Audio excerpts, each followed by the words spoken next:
goodbye. On the inside of me, and it brings me joy when I feel like crying. It brings me hope when I feel like giving up. It brings me happiness when I know that I need some joy.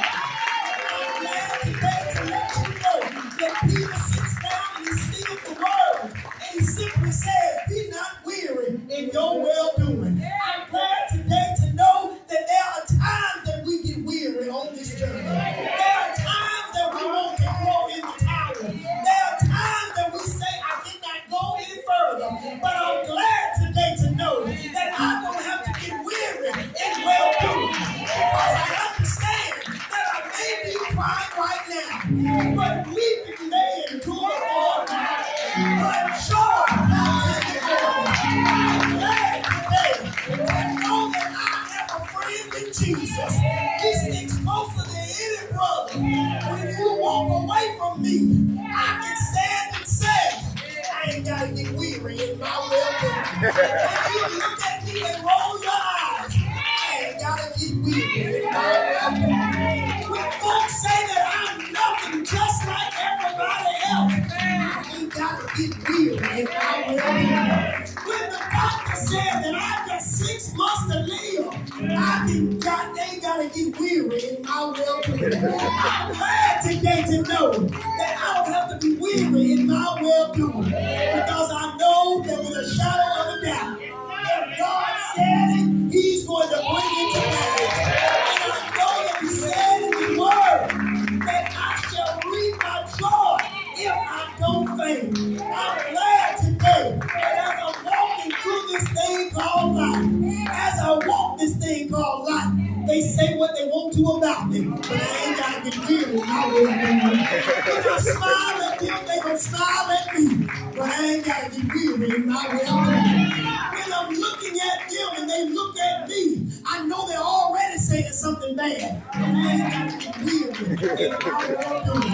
I come by to let you know today that if you want to get saved, that's a great thing, and you need to be saved. But I want you guys to know the truth about salvation. It is not easy. There are some folk that you want to cuss out and say some things to, but I can't get weary. There are some folk that if I could ball these hands up and lay these hands, I can get weary. I can get weary in my well-doing today. There are some folk that I want to tell you where you go and what you can kiss before you get there. I can get weary.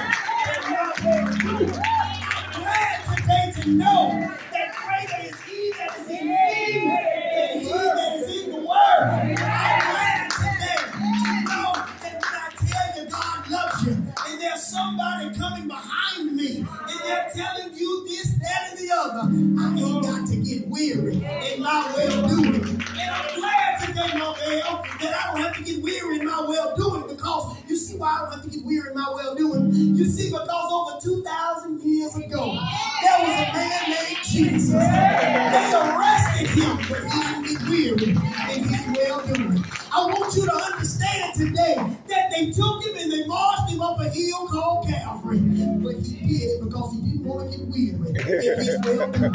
I want you to know that they nailed nails in his hands, but he didn't get weary in his well-doing.